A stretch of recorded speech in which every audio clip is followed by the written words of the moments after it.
Haleluya, puji Tuhan, selamat siang dan shalom. Oh kurang keras, ini kayaknya tadi belum makan ya. Sudah makan semua kan ya? Sekali lagi shalom. Haleluya, kabarnya semuanya baik, amin. Puji Tuhan, hari ini kebetulan kita juga memperingati 1 tahun GSJS ada di Pluit Village ya. Saya juga ingin berterima kasih atas supportnya Bapak Ibu Saudara selama 1 tahun ke belakang. Kita sudah melayani Tuhan, kita sudah berjuang bersama-sama untuk kemuliaan Tuhan. Segala kemuliaan kembali untuk Tuhan, amin. Puji Tuhan, siap belajar firman Tuhan bersama-sama, amin. Bapak Ibu, siapa di sini ingin jadi besar dalam hidup ini? Ingin pekerjaannya besar, ingin pelayanannya mungkin besar, ingin perusahaannya besar dalam hidup ini. Amin, saya berdoa itu terjadi di dalam nama Tuhan Yesus. Bapak Ibu, untuk jadi besar itu banyak faktornya. Dunia mengatakan kalau kita ingin sukses jadi besar, kita harus rajin, setuju. Alkitab pun mengajarkan kita harus rajin. Karena Tuhan tidak bisa memberkati orang yang malas. Tuhan tidak bisa bekerja dalam kehidupan orang yang malas. Kita harus pintar, betul. Makanya anak-anak muda di sini yang punya kesempatan untuk kuliah, belajar, kuliahlah. Belajarlah sebaik-baiknya. Tapi Bapak Ibu, untuk jadi besar, dalam Alkitab mengajarkan kita sebuah faktor X. Ada sebuah faktor yang tidak diajarkan sama dunia. Bahkan ini satu faktor yang tidak bisa dibeli oleh dunia. Anda mau tahu apa faktornya?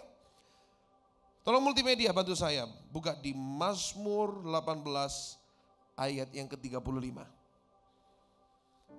Mazmur 18 ayat 35. Demikianlah firman Tuhan berkata demikian. Sudah? Oke. Kau berikan kepadaku perisai keselamatanmu. Tangan kananmu menyokong aku. Sama-sama kita baca kalimat ini. 1, 2, 3. Kemurahanmu membuat aku. Wow. Ternyata ada satu faktor yang tidak dimiliki dunia. Yang tidak pernah diajarkan. Anda ingin jadi besar? Ada satu faktor X. Faktor kemurahan Tuhan. Faktor kasih karunia. Faktor anugerah. Bapak Ibu, kalau kita menangkap anugerah ini, kalau kita menangkap faktor kemurahan ini, mungkin kita tidak sekaya orang lain, gak punya modal sebanyak orang lain. Mungkin kita tidak seberpendidikan orang lain. Mungkin pengalaman kita gak banyak. Mungkin, tapi saya kasih tahu, kalau Anda ada kemurahan Tuhan, Anda bisa melebihi orang-orang yang ada sebelum Anda. Ya mungkin mereka lebih pintar, mungkin mereka lebih berpendidikan, modalnya lebih banyak. Kalau Anda punya kemurahan Tuhan, and you will surpass them. Yang setuju katakan amin. Saya ini tangkap dengan iman, tangkap dengan roh Anda. Tahun 2024 adalah the year of extraordinary favor. Tahun ini adalah tahun kemurahan Tuhan bagiku. Tahun ini adalah tahun kasih karunia Tuhan yang dahsyat buat aku. Yang setuju katakan amin. Ini yang saya doakan setiap hari. Ini setiap hari saya minta kepada Tuhan. Tuhan, aku mohon kemurahan Tuhan. Aku mohon kasih karunia Tuhan. Aku tahu aku banyak kelemahan. Aku tahu aku banyak kekurangan. Tapi ada satu faktor yang bisa menutupi semua faktor yang lain. Faktor apa? Kemurahan Tuhan. Saya gak punya list doa macam-macam. Saya gak punya list doa yang aneh-aneh. Cuma satu aja doa saya. Saya hanya setiap hari memohon kemurahan Tuhan. That's it. Saya saksikan ya GSJS di Jakarta. Selama 1,5 tahun ada. 1 tahun di Pluit Village. Ini ada. Dan kita bisa melihat Tuhan bekerja di gereja ini. Saya saksikan bukan karena kehebatan manusia. Enggak ada hebat-hebatnya orang. Siapakah Pastor Andrew? Bukan siapa-siapa. Saya saksikan semuanya ada hari ini. Karena kemurahan Tuhan. Tepuk tangan buat kemurahan Tuhan yang luar biasa. Amin Bapak Ibu. Ayo. That's why. Setiap hari berdoa. Setiap hari mohon kemurahan Tuhan. Pak, bagaimana mendapatkan kemurahan Tuhan? Gampang. 3 cara yang sederhana. Yang pertama, percaya. Apa? Percaya. Percaya gak kemurahan Tuhan ada atas hidup kita? Kok kayaknya mukanya gak yakin semuanya? Percaya gak kemurahan Tuhan ada atas hidup kita? Percaya? Tapi seringkali iblis bohongin kita. Kamu gak pantas terima kemurahan Tuhan. Pernah gak dengar bisikan iblis? Kamu gak pantas terima kemurahan Tuhan. Kamu gak pantas diberkati. Kamu habis ngapain kemarin? Kamu habis ngapain minggu lalu? Gak pantas kamu terima kemurahan Tuhan. Pernah dengar? Itu semuanya cuman kebohongan iblis. Tapi dengan iman, aku percaya kemurahan Tuhan itu buat aku. Aku percaya kasih karunia Tuhan itu buat aku. Yang setuju katakan amin. Yang kedua, berdoa. Ngapain? Setiap hari berdoa, mohon kemurahan Tuhan. Yang terpenting yang ketiga. Catat baik-baik. Begitu kita sudah diberkati, kita sudah menerima kemurahan Tuhan. Firman Tuhan berkata, God gives grace to the humble. Tuhan memberikan kemurahannya kepada orang yang apa? Rendah hati. Tahu gak kenapa orang mendapatkan anugerah sekali gak bisa bertahan? Kenapa? Karena sombong, diberkati sedikit sok-sokan. Makanya ayo kita jadi manusia, kita jadi anak Tuhan ya. Kita punya moto, apa itu moto? Semakin diberkati, semakin rendah hati. Enggak ada amin. Susah amin ya. Sekali lagi. Semakin diberkati, semakin rendah hati. Kalau Tuhan melihat kita, oh ini diberkati nih, tetap rendah hati. Berarti ini bisa diberkati. Kalau Tuhan lihat ini berkati sedikit, sudah metesek. Orang Surabaya bilang diberkati sedikit sudah begedut katanya. Diberkati sedikit sudah sok-sokan, sudahlah. Daripada dia hancur nanti, sudah tinggi, hancur. Lebih baik gak usah dibawa tinggi dulu. Biasa-biasa aja. Yang penting tidak sombong. Makanya yang terpenting ini, begitu diberkati, jangan. Kalau Anda sombong, itu Anda itu sedang memberhentikan kemurahan Tuhan. Anda sedang memberhentikan kasih karunia Tuhan. Siapa yang memberhentikan? Tuhan. Tuhan gak memberhentikan. Anda sendiri yang memberhentikan. Ingat ya? Kita berdoa, kita beriman. Tapi jangan lupa, begitu kita diberkati, gak boleh apa? Tetap jadi orang yang rendah hati. Saya berdoa ini terjadi dalam hidup saudara dan saya. Tahun 2024, kita terima kemurahan Tuhan. Kita keluar dari tahun ini, kita akan lihat tahun-tahun yang akan datang. Hidup kita penuh dengan favor, hidup kita penuh dengan anugerah Tuhan. Tepuk tangan buat Tuhan kita yang luar biasa. Amin, tangkap ini dengan iman. Saya akan masuk dalam inti khotbah saya sekarang.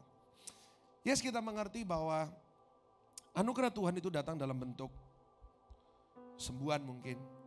Hidup kita diangkat sama Tuhan. Puji Tuhan kalau itu terjadi. Tapi seringkali kemurahan Tuhan itu, tolong slide-nya, datang dengan bentuk yang tidak kita harapkan. Sometimes and most of the times. Saya boleh katakan bahwa kasih karunia Tuhan itu seringkali datang dalam tanda kutip bahasa yang berbeda. Saya kasih contoh dalam Alkitab, apa maksud saya? Kita Natal kemarin kita sudah belajar. Saat Maria, ada seorang malaikat datang kepada Maria ibu Yesus. Malaikat itu berkata, Mary, you are highly favored. Kamu orang yang sangat dikaruniai, kamu adalah seorang yang sangat dicintai sama Tuhan. Apa yang terjadi berikutnya? Apakah Maria langsung dihormati seperti sekarang? Enggak. Apa yang dia harus alamin? Dia harus hamil sebelum menikah. Itu aib pada zaman itu. Beda sama zaman sekarang. Zaman sekarang orang Surabaya ini bilang zaman edan. Agak sedikit offside generasi sekarang ini. Kenapa? Terakhir saya lihat di TikTok ya Bapak Ibu ya. Kan sorry ya, saya gak judge siapapun. Tapi hamil sebelum nikah itu tabu ya, aib ya. Tapi jangan sekarang sudah enggak. Terakhir ada di TikTok. Dia pemberkatan nikah. Tahu gak habis prosesi pemberkatan nikah dia ngapain? Dia gender reveal. Dia pembuktikan ini di dalam kandunganku itu cowok atau cewek. Apa gak edan sekarang ini? Apa gak gila ini zaman kita sekarang ini? Dia harus menanggung aib hamil sebelum nikah. Hampir diceraikan sama si Ucup. Bukan hanya di situ aja. Dia jalan dari Nazaret ke Bethlehem. Sekian ratus kilometer dia jalan. Dalam trimester terakhir dalam perut besar. Sampai di Bethlehem enak-enak. Disambut dengan baik. Enggak. Sampai Bethlehem ditolak sama semua. Sampai harus melahirkan di dalam palungan. Kalau Anda jadi Maria, komplain enggak? Protes gak? Ya iyalah. Ini katanya kemurahan Tuhan kok datangnya seperti ini. Kok aku harus ditolak di mana-mana? Kok hidupku gini banget? Apes banget jadi orang, katanya kemurahan Tuhan. datangnya dalam bahasa, dalam bentuk yang berbeda. Saat Yusuf, dia diberi mimpi sama Tuhan. Kamu akan menjadi seorang penguasa, bintang akan tunduk kepadamu, matahari dan bintang dan lain-lain. Apakah dia langsung menjadi seorang penguasa, seorang yang hebat? Enggak. Selama 13 tahun, hidupnya turun. Dia harus dijual, setelah mimpi itu dia dijual, dimusuhin sama kakaknya, dimasukin ke dalam sumur kosong, dijual jadi budak, sampai jadi budak gak cukup di situ, dia difitnah, dimasukin dalam penjara. Kalau saya jadi Yusuf, saya akan komplain, Tuhan, lebih baik Tuhan gak usah PHP deh. Benar gak? Tuhan pakai kasih aku mimpi-mimpi segala, hidupku ujung-ujungnya di penjara, hidupku ujung-ujungnya di fitnah, sudah lebih baik Tuhan gak usah PHP. Lebih baik aku hidupku biasa-biasa aja. Yang penting gak usah di dalam penjara. Katanya kasih karunia. Kok gitu? Setelah Daud diurapi menjadi seorang raja, hidupnya gak naik, hidupnya turun. Apa yang terjadi? Dia dimusuhin, dia dikejar, mau dibunuh.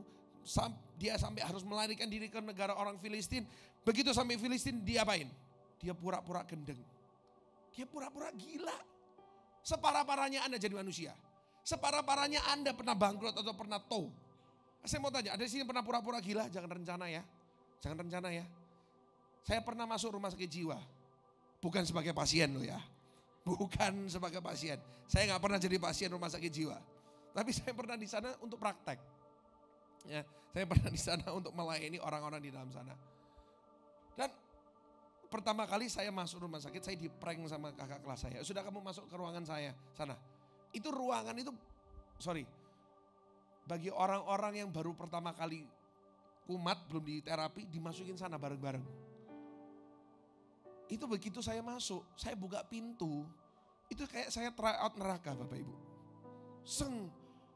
Baunya, namanya orang ODGJ ya, beol di tempat sama, pipis di tempat sama, muntah, makan, tidur di tempat yang sama.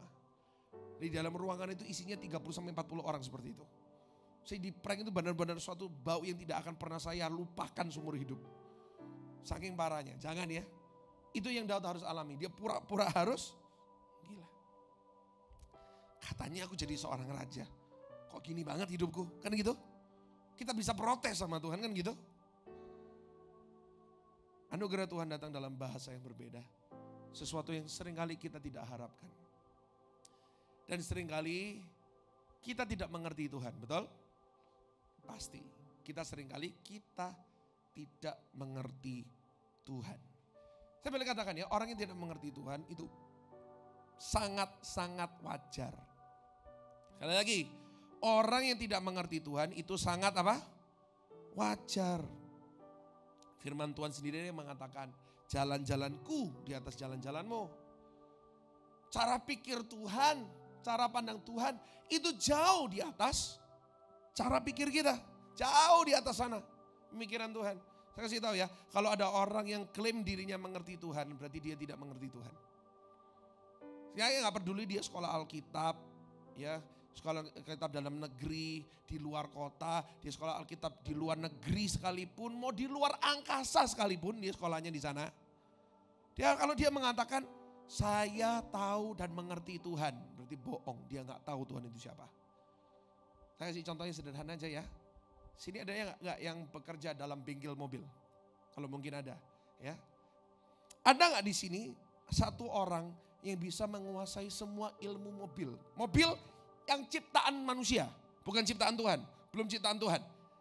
Ciptaan siapa? Manusia. Mobil, bagaimana mesinnya, bagaimana rodanya, bagaimana transmisinya, bagaimana tarikannya, bagaimana dan lain-lainnya. Ada nggak yang bisa satu? Adapun itu sangat jarang dan butuh sekolah yang sangat lama. Dan itu orang yang sangat jarang. Ada? Di sini mungkin ada, boleh angkat tangan, tolong bikinkan saya mobil. Enggak ada ya? Sangat jarang. Untuk orang biasa mengerti cara jalan mobil, bagaimana mobil itu beroperasi, itu sangat sulit. Itu adalah ciptaan manusia. Karena kita ngomong tentang ciptaan Tuhan, lebih tinggi. Kita ngomong tentang manusia. Sebagai dokter ada banyak bidang. Ada saraf, ada pembuluh darah, ada dan lain-lain banyak. mata, kulit, THT, banyak. Nggak ada satu manusia pun yang bisa menguasai semua ilmu kedokteran. Nggak ada satu profesor pun yang bisa menguasai semuanya. Kenapa? Karena saya terbatas, otak saya terbatas. Saya sebagai ciptaan Tuhan, saya tidak bisa memahami ciptaan yang lain, betul ya? Saya nggak mungkin bisa memahami 100% secara biologis, itu belum secara psikologis. Untuk memahami another person nggak mungkin ciptaan Tuhan. Apalagi seseorang menuntut untuk mengerti penciptanya. Kira-kira bisa nggak?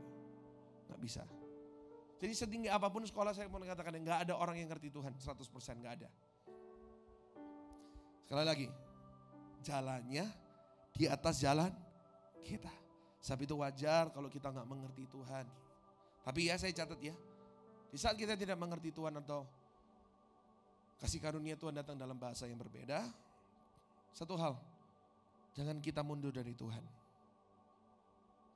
Dengerin ini ya, jangan kita marah sama Tuhan, kita menyimpulkan yang salah tentang Tuhan, lalu kita mundur dari Tuhan. Jangan seperti itu. Saat kita tidak mengerti Tuhan itu wajar. Tapi di saat kita tidak mengerti Tuhan, satu hal yang kita harus lakukan, aku tetap percaya Tuhan baik. Aku tetap percaya Tuhan tetap pegang kendali. Aku tetap percaya Tuhan pasti punya rencana yang besar dalam hidupku. Tepuk tangan buat Tuhan kita. Tepuk tangan dong bagi Tuhan kita. Saya akan tutup hari ini dengan 3 poin yang sederhana. Saat murid-murid tidak mengerti bahasanya Tuhan, ada 3 hal yang ditegur sama Tuhan Yesus. Kita buka sama-sama, tolong Markus 8, Injil Markus 8 ayat 14 sampai 21. Injil Markus 8 ayat 14 sampai 21. Saya bacakan, tolong Bapak Ibu perhatikan ya. Kemudian ternyata murid-murid Yesus lupa membawa roti, hanya sebuah saja yang ada pada mereka dalam perahu. Lalu Yesus memperingatkan mereka, katanya, berjaga-jagalah dan awaslah terhadap ragi orang Farisi dan ragi Herodes. Maka mereka ngapain? Berpikir-pikir dan seorang berkata kepada yang lain, itu dikatakannya karena kita tidak mempunyai roti. Perhatikan, maka mereka ngapain tadi? Berpikir-pikir. Tetap di ayat 16. Berpikir-pikir, diskusi, tukar pikiran tanpa sebuah konfirmasi. Apa itu namanya? Apa itu namanya? Asumsi. Pernah dengar gak pepatah yang mengatakan seperti ini? Assumptions is the mother of all screw ups. Pernah dengar gak? Oh gak ada yang pernah ya. Ini kelas bahasa Inggris berarti. Apa artinya? Asumsi adalah ibu dari segala kekacauan. Anda ingin rumah tanggamu kacau? Mulai hari ini cobalah asumsi. Mulai hari asumsi. Praktekin asumsi. Kira-kira kalau suami selalu asumsi yang buruk tentang istri, padahal istrinya bermaksud yang baik, kira-kira bisa berbahagia gak rumah tangga? Halo? Demikian, kalau istri selalu asumsi buruk tentang suami, padahal suami selalu baik, bermaksud baik, kira-kira rumah tangga bisa damai atau kayak neraka? Kayak neraka. Kenapa? Asumsi. Coba orang tua selalu asumsi buruk tentang anak, padahal anaknya baik, selalu dikira jahat. Orang demikian juga sama anak selalu asumsi yang buruk tentang orang tua. Kira-kira rumah tangganya bisa berbahagia gak? Gak bisa. Coba ya, kalau Anda tahu dalam rumah tangga Anda, di dalam keluarga besar Anda agak sedikit bergejolak. Coba coret kata asumsi. Coba hapus kata asumsi. Pasti bahagia. Setuju gak? Pasti bahagia. Dalam hidup Anda berkomunitas, dalam hidup Anda bekerja, dalam hal apapun. Jauhi kata apa? Asumsi. Dikatakan, mereka berpikir-pikir, makanya gak nyambung sama Tuhan Yesus. Yesus ngomong A, mereka kira B. Kenapa? Karena satu kata A. Ya, tolong dicatat baik-baik. Ini kata-kata ini banyak kok di Google. Assumptions is the mother of all screw ups. Tolong download di Google, jadikan wallpaper. Ya, lanjut. Dan ketika Yesus mengetahui apa yang mereka perbincangkan, Yesus berkata, ngapain kamu ngomong tentang roti? Belum jugakah kamu paham dan mengerti? Perhatikan kalimat ini, ada 3 hal, kita baca sama-sama. 1, 2, 3, telah. Ini belum makan gak sih? Sudah makan gak sih? Sudah ya? Telah dekilkah hatimu. Yang nomor satu, yang Yesus tegur adalah hati. Kamu mempunyai mata, tidakkah kamu melihat? Kamu punya telinga, tidakkah kamu mendengar? Tidakkah kamu ingat lagi pada waktu aku memecahkan 5 roti untuk 5.000 orang? Berapa bakul penuh potongan-potongan roti kamu kumpulkan? Jawab mereka 12 bakul. Dan pada 7 roti 4.000 orang, berapa bakul potongan roti yang kamu kumpulkan? Jawab mereka 7 bakul. Lalu katanya kepada mereka, masihkah kamu belum mengerti? 3 hal yang dikecam sama Tuhan Yesus.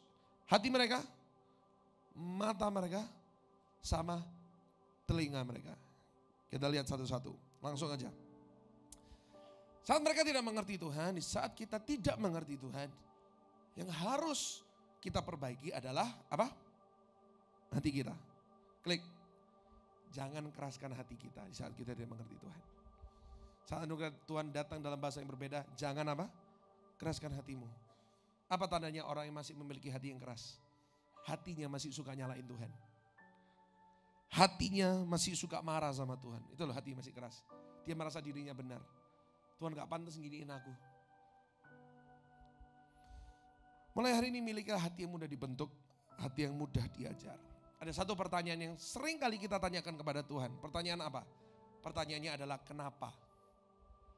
Sering kan kita tanya kepada Tuhan kenapa? Betul gak? Tuhan, aku sudah Kristen. Kenapa belum diberkati? Bukan hanya Kristen, Tuhan, aku sudah ke Kristen, rajin ke gereja, sudah ikut pelayanan, sudah memberikan persembahan, bahkan aku tidak pernah telat memberikan persepuluhanku kepada Tuhan. Kenapa Tuhan aku belum diberkati? Kenapa kok tetap sakit? Kenapa kok aku ditipu? Kenapa kok belum sembuh? Kenapa? Dan selalu pertanyaannya adalah apa? Kenapa? Betul? Selalu. Tapi ayo, let's ask a better question. Orang yang selalu tanya kepada Tuhan kenapa, orang itu secara tidak langsung sedang menyalahkan Tuhan. Tuhan kenapa sih? Aku sudah gini kok Tuhan seperti ini. Kenapa Tuhan? Kita sedang secara tidak langsung kita menyalahkan Tuhan. Mulai hari ini let's ask a better question. Kita bertanya pertanyaan-pertanyaan yang lebih baik. Pertanyaan apa? Daripada Anda selalu bertanya kenapa, tanyalah apa. Daripada Anda bertanya kenapa Tuhan melakukan ini, pertanyalah Tuhan, apa yang Tuhan sedang ajarkan kepadaku lewat peristiwa ini? Apa yang Tuhan sedang ajarkan kepada aku di musim ini? Tanyalah sendiri kepada Tuhan. Apa? Apakah Tuhan sedang mengajarkanku di musim ini, di peristiwa ini, Tuhan sedang mengajarkan aku tentang kerendahan hati?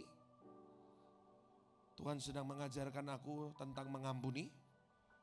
Tuhan sedang mengajarkan aku tentang bersyukur dalam segala keadaan? Tuhan sedang mengajarkan aku untuk mengalah? Tuhan sedang mengajarkan aku untuk bersabar? Ya, mungkin dia sedang mengajarkan Anda sesuatu. Makanya anugerah Tuhan datang dalam bahasa yang berbeda. Sebagai yang Bapa yang baik, dia itu selalu nanamin value dalam hidup kita. Sebagai Bapa yang baik, gak selalu doa kita dijawab sama Tuhan. Tapi dia terlebih dahulu kasih value. Saya catat. Karena yang menjadi prioritas bagi Tuhan itu bukan sakit sembuh. Bukan miskin kaya, bukan doa dijawab. Yang menjadi prioritas Tuhan bagi Tuhan itu bukan mujizat. Meskipun saya tetap percaya mujizat itu ada. Yang setuju katakan amin. Mujizat masih tetap ada. Tapi itu bukan prioritas. Apa prioritas bagi Tuhan? Perubahan karakter. Setuju katakan amin. Ini menjadi prioritas bagi Tuhan. Bapak Ibu, kalau Anda baca Alkitab, cara Tuhan bekerja itu gak pernah outside in. Gak pernah luar ke dalam. Selalu dalam keluar. Kalau Bapak Ibu baca Alkitab. Untuk Tuhan mengubah yang luar, itu sangat gampang. Tapi Tuhan ingin terlebih dahulu mengubah apa ini? Yang di dalam. Saya kasih contoh tentang inside out, bukan outside in. Alkitab selalu berbicara tentang sukacita. Tentang apa? Sukacita. Apa bedanya sukacita sama bahagia? Apa bedanya? Sederhana bedanya. Bahagia itu outside in. Apa yang di luar mempengaruhi kondisi yang di dalam. Saya mau tanya, Anda liburan ke luar negeri, ke Singapura, ke Jepang, ke Amerika, ke Eropa. Saya mau tanya, bahagia nggak? Bahagia. Apalagi kalau naik bisnis class, ya nggak Bu? Nah itu bahagia banget, seneng banget. Apa yang di luar mempengaruhi yang ada di dalam? Oh seneng. Gak usah jauh-jauh lah, Anda Sabtu Minggu seperti ini, Anda pergi sebentar, healing ke Bandung, ke Bogor, ke Puncak, senang nggak? Senang. Bahagia sementara. Apa yang terjadi di luar? Begitu besok hari Senin kembali kerja, naik trennya begitu padat, kepala mau pecah. Jalan dari rumah ke kantor 3 jam. Tetap bahagia? Halo? Oh di sini muka bahagia semuanya ya kelihatannya ya. Tetap bahagia nggak? Stres, betul nggak? Makanya ada istilah Monday Blues. Tahu Monday Blues? Hari Senin itu hari yang paling stres. Kenapa? Kemarin habis healing. Kemarin habis enak-enakan, sekarang hari Senin. Benar nggak? Ada survei yang mengatakan ya, membuktikan bahwa orang paling banyak serangan jantung, serangan stroke, meninggal itu pada hari Senin. Saya nggak nakut-nakuti ya, meskipun besok hari Senin ya. Kenapa? Bukan karena apa-apa, karena apa? Stres, mandi blues, aduh habis healing, habis itu masuk kerja. Itu outside in. Tuhan tidak mengajarkan tentang outside in. Tuhan mengajarkan apa? Tentang inside out. Rasul Paulus menulis kitab Filipi, paling banyak mengandung kata sukacita. Bersukacita adalah di dalam Tuhan. Saya mau tanya, ada yang tahu nggak surat Filipi itu ditulis di dalam mana? Dalam penjara. Apa yang baik coba tentang penjara? Gak ada yang baik tentang penjara. Tetapi apa yang di dalam Paulus, Tuhan kasih dulu yang di dalam. Sukacita yang di dalam. Sukacita dalam keselamatan. Sukacita di dalam Tuhan. Yang di sekelilingnya tidak akan mempengaruhi apa yang di dalam. Justru apa yang di dalam akan mempengaruhi apa yang di sekelilingnya. Itu loh kekristenan. Bukan apa yang di luar terjadi mempengaruhi yang di dalam. Apa yang ada di dalam mempengaruhi apa yang di luar. Prioritas bagi Tuhan itu bukan di luar. Prioritas bagi Tuhan di mana? Dalam. Bapak Ibu, anugerah Tuhan datang dalam bahasa yang berbeda. Tuhan izinkan yang pahit. Tuhan izinkan seperti Yusuf, seperti Daud. Kenapa? Mungkin ya, mungkin. Mungkin dia ingin mengubah hati kita ini loh. Hati kita yang masih merasa dirimu somebody. Dirimu yang masih merasa dirimu orang kaya, orang hebat. Orang punya kenalan, orang punya gen.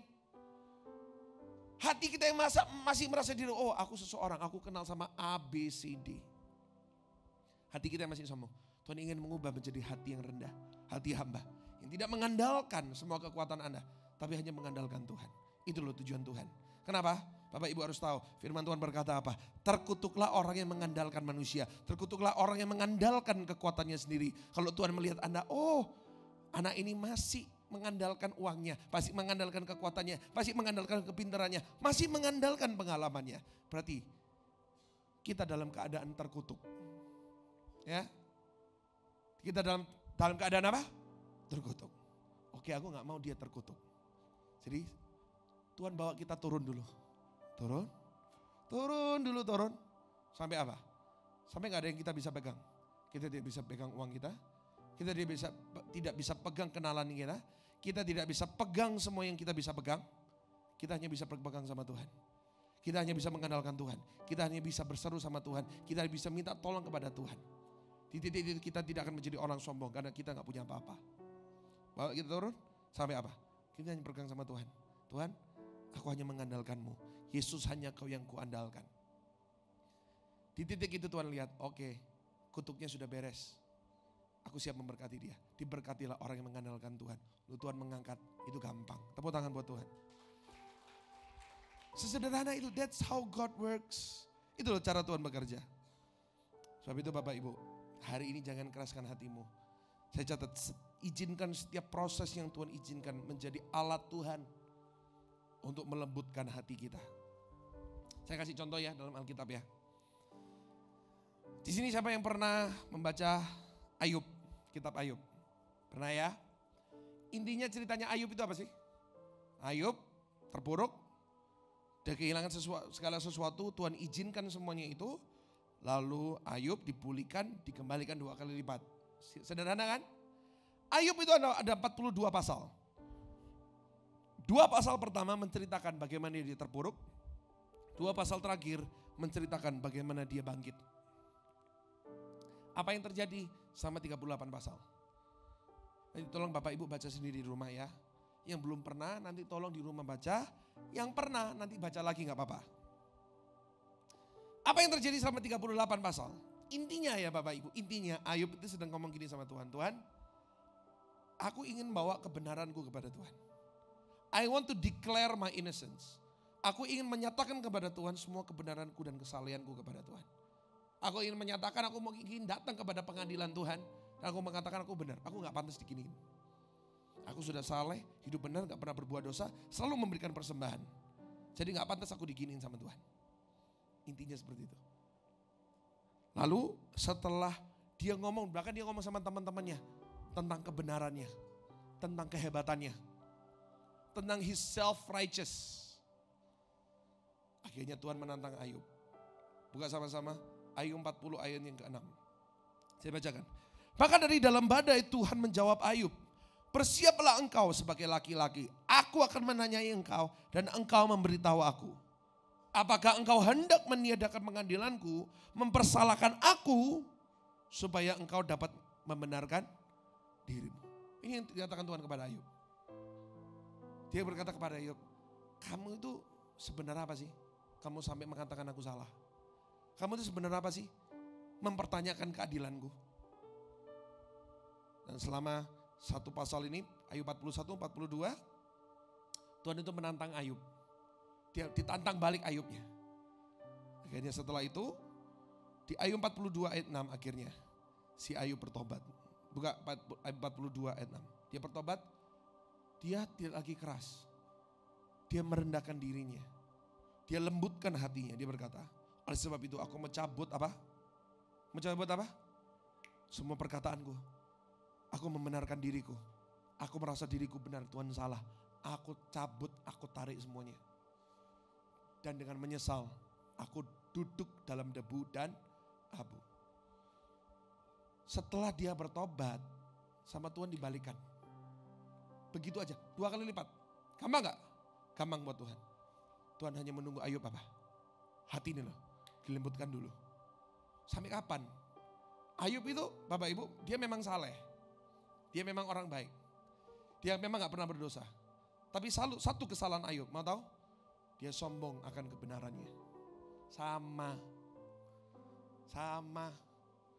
Anda, semua pelayanan Anda datang ke gereja, Anda hafal ayat Alkitab, Anda bisa melayani. Jika itu membuat Anda sombong, sami mawon. Orang Surabaya ini bilang, sami mawon segorawon. Podo ae. Anda mau sombong tentang karir Anda, sama Anda sombong tentang kerohanianmu di hadapan Tuhan, sama-sama sombong. Sama aja.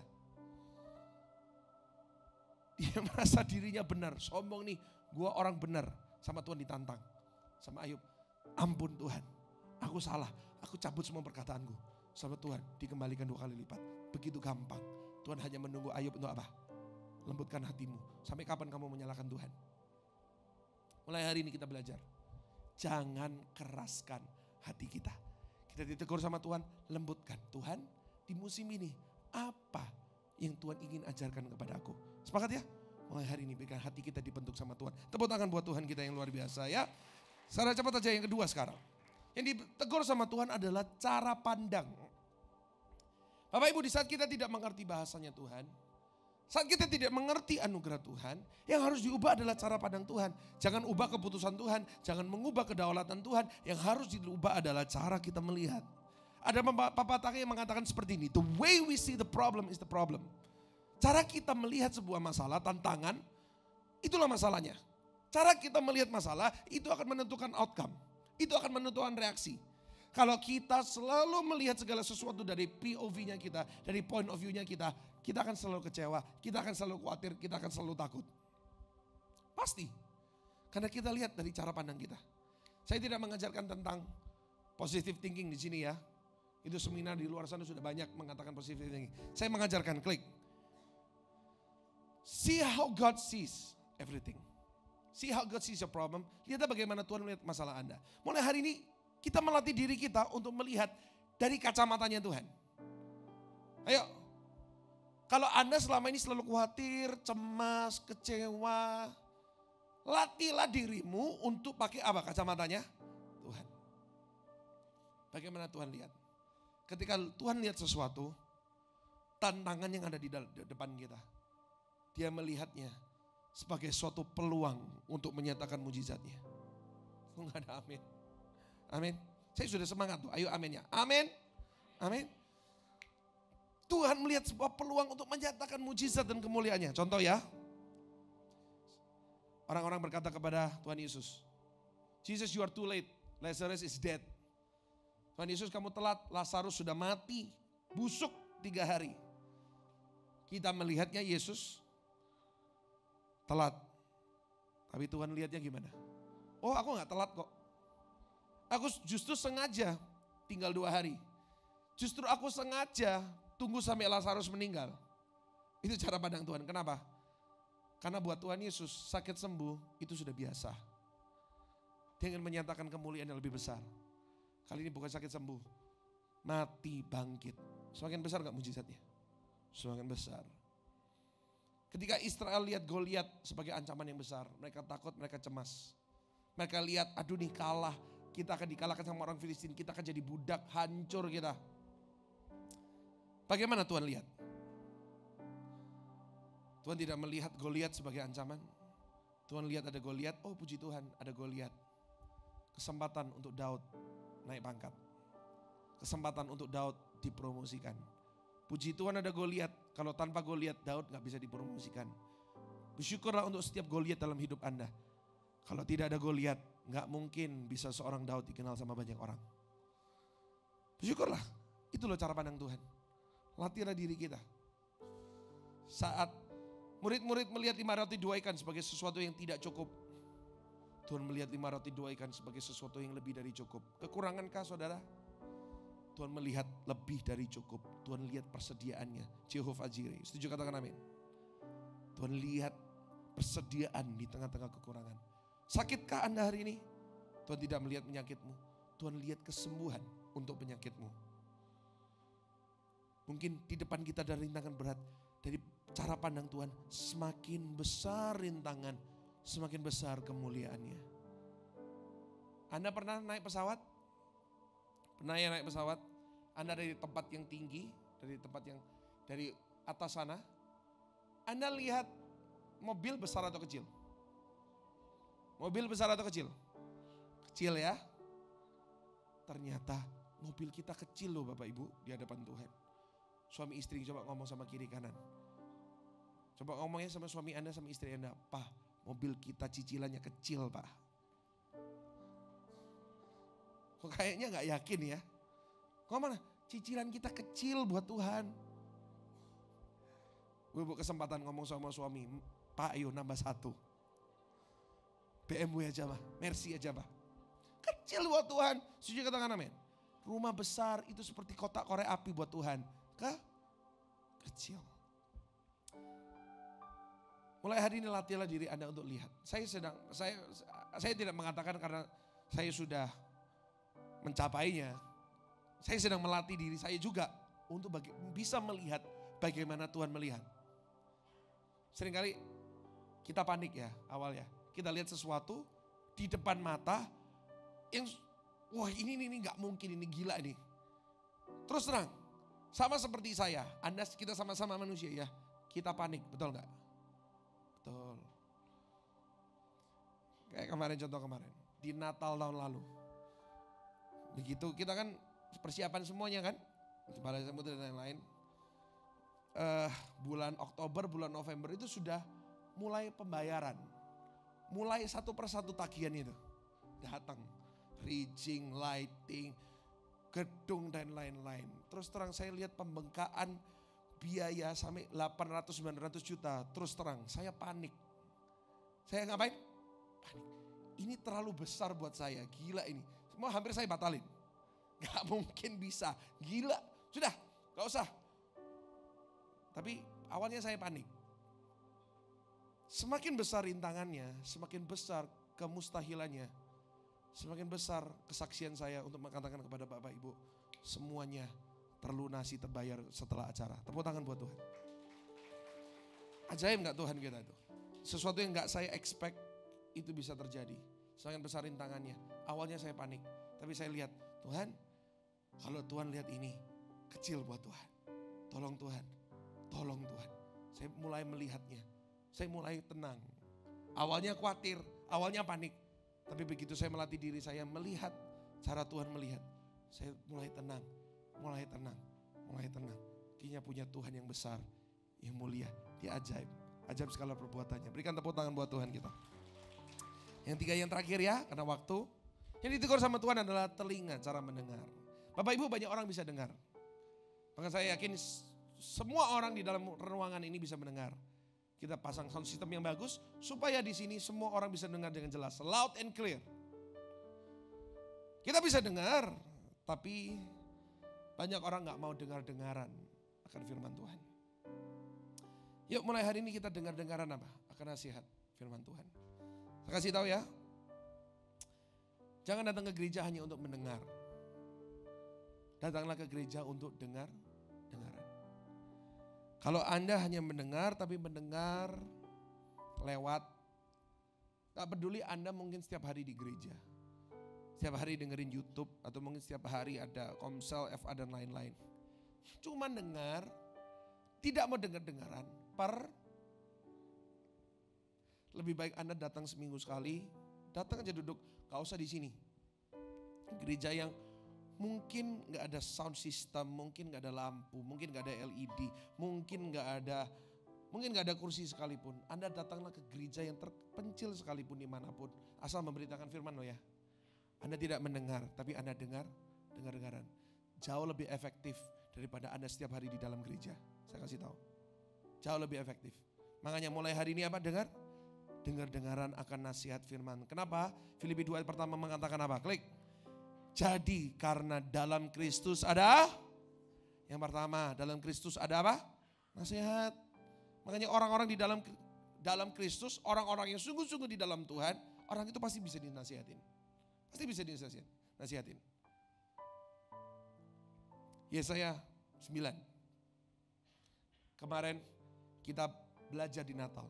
Lambang pemerintahannya ada di atas bahunya. Dan namanya disebut orang apa? Bukan Allah dulu, bukan Raja dulu, bukan Bapa dulu. Justru yang pertama munculnya apa? Dia penasehat. Makanya kalau kita punya penasihat yang ajaib, diapain? Bukan didengerin, bukan hanya didengerin, didengarkan, dimasukin hati dan kita lakukan. Setuju katakan amin. Amin Bapak Ibu. Ayo. Di saat anugerah Tuhan datang dalam bahasa yang berbeda dan kita tidak mengerti kenapa itu terjadi. Jangan buru-buru salahin Tuhan. Jangan buru-buruin salahin suamimu atau istrimu, mah gara-gara kamu gak diberkati, itu omong kosong, gak ada istilahnya. Coba segala sesuatu yang terjadi, coba kita mengarahkan hidup kita kepada firman Tuhan. Kita coba dengerin nasihat firman Tuhan. Dan kalau kita mungkin ada salah, kita ditegur sama firman Tuhan. Cepat-cepat berubah. Itu kuncinya. Sekali lagi saya ulangi ya poin yang tadi ya. Yes, anugerah Tuhan adalah menyembuhkan. Anugerah Tuhan itu memulihkan.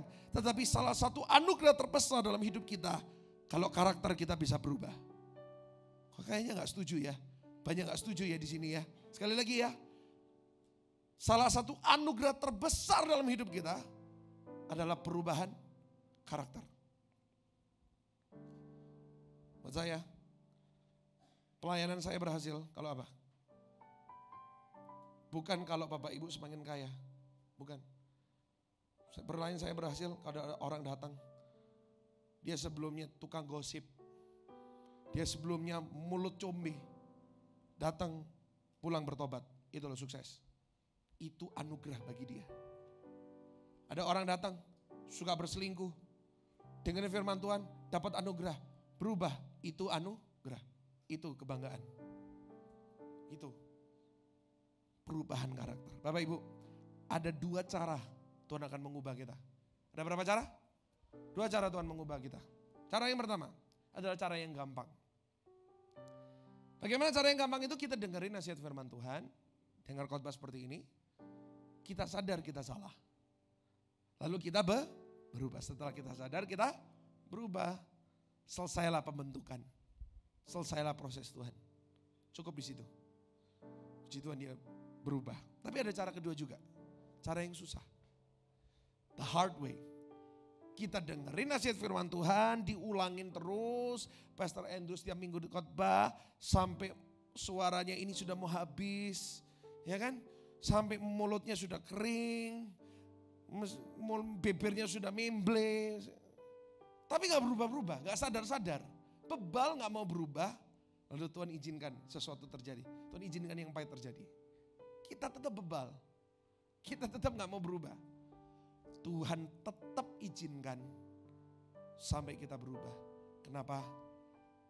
Karena dia Bapa yang baik. Oh, ada amin, kayaknya muka gak terima semuanya di sini. Karena dia Bapa yang baik. Tepuk tangan buat Bapa yang baik. Ini dia Bapa yang sangat baik. Saya berdoa Anda pilih yang pertama aja ya. Atau ada di sini yang mau pilih pilihan kedua? Ada pilihan kedua? Silakan maju ke depan, kita doakan rame-rame. Tuhan kasih masalah yang banyak, ya, kasih penyakit yang banyak. Ada? Saya berdoa, pilihan yang pertama aja cukup ya. Ini firman Tuhan, kita dengar-dengaran. Segera setelah kita dapat firman Tuhan, pulang dari tempat ini kita mau berubah bersama-sama. Yang setuju katakan amin. Cukup Tuhan berbicara lewat nasihatnya, bukan dari kejadian hidup. Ya. Saat kita ditegur sama Tuhan, cepat-cepat berubah. Cepat-cepat sadar. Cepat-cepat introspeksi. Segala sesuatu, Bapak Ibu gini, pernah gak? Segala sesuatu yang terjadi Anda bercermin. Ataukah ketika sesuatu yang terjadi dalam hidup Anda selalu menyalahkan orang lain. Coba tanya kepada dirimu sendiri. Segala sesuatu yang terjadi, pernahkah Anda bercermin? Saya selalu bertanya kepada diri saya sendiri. Sesuatu yang terjadi, apa ini? Apa yang what's my problem here? Saya berusaha untuk selalu bercermin introspeksi dari firman Tuhan. Saya akan tutup hari ini dengan sebuah cerita yang cukup konyol. Silakan pemain musik boleh temenin saya dulu. Singkat nanti aja. Saya cukup konyol dan saya yakin Bapak Ibu Saudara punya peristiwa yang sama, kejadian yang sama karena sudah menjamur di mana-mana. Saya ini punya Instagram. Jangan lupa follow @PSGandrugunawan. Saya itu follow salah satu teman saya. Dan saya tahu dia orang yang sangat nyebelin, orang yang buencekno, orang yang banyak orang gak suka sama mereka. Banyak bikin masalah, biang kerok di mana-mana, tahu ya biang kerok ya? Di mana-mana. Otomatis mereka biang kerok. Banyak yang gak suka, banyak yang jauhin, banyak yang ngerasani, banyak yang ngomongin di belakang. Nah, saya tidak judge siapapun ya. Tapi yang anehnya yang saya lihat, dia itu posting update story yang mengatakan seperti ini. Orang baik banyak dibenci, seperti Tuhan Yesus meskipun baik, banyak yang benci. Anda nangkep gak? Nangkep gak? Lalu backing tracknya. Meskipun 1000 tangan manusia menarikku jatuh, namun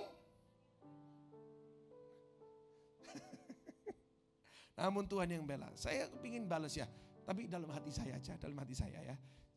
Saya gak lakukan kok ya, tenang aja. Saya ngomong gini sama dia, bro. Orang jahatin kamu, orang jauhin kamu, orang gak suka sama kamu, itu bukan karena kamu baik seperti Tuhan Yesus banyak yang benci. Bukan. Percayalah bukan. Orang banyak benci sama kamu, gak suka sama kamu, justru kamu itu seperti Lucifer. Dan Lucifer lihat kelakuanmu, mungkin dia minder sama kamu. Ini setan bolo dari mana saat lagi nih. Meeting Fluid Village di alamat fluid di alamat mana ini temanku satu hoping ini. Mungkin dia bisa minder sama Anda. Sama dia. Pernah punya teman seperti itu? Oh berbahagialah yang gak punya ya. Dan itu terjadi di mana-mana, banyak orang, dia salah, dia gak sadar, dia nyalakan orang lain, dia mengatakan Tuhan akan bela. Lebih parah lagi zaman sekarang, sudah salah, play victim. Pernah tahu orang yang play victim? Saya berdoa Anda tidak akan pernah mengalami orang play victim. Tapi itu pasti terjadi dalam hidup Anda. Sudah terlalu banyak menjamur di mana-mana. Betul gak? Jadi ketika saya lihat itu, Tuhan itu hanya memberikan saya hikmat yang sederhana. Silakan Singers boleh maju ke depan. Bapak Ibu, ada kalanya harus berdoa, ada kalanya harus menunggu. Yes, harus. Ketika masalah terjadi, jangan lari ke dukun, larilah ke Tuhan, berdoa. Tunggulah jawaban Tuhan, tunggulah waktu Tuhan. Saya setuju, sangat setuju. Tapi ingat ya, ada kalanya Anda harus berkata, oke, aku yang salah, aku yang harus berubah. Terus terang, kapan terakhir kita berkata seperti ini? Kapan terakhir kita kata seperti ini? Atau seringkali kita lebih banyak nyalain Tuhan. Lebih banyak nyalain istri, nyalain suami, nyalain pendeta, nyalain teman-teman. Lebih banyak mana? Nyalakan dirimu sendiri dan nyalakan orang lain. Seringkali kita tidak pernah introspeksi kita sendiri. Terkadang kita harus berkata, Tuhan ternyata aku ya, klik sumber masalahnya ya. Ternyata aku ya biang keroknya ya. Aku yang harus berubah ya. Tuhan ternyata orang gak suka sama aku karena memang saya nyebelin.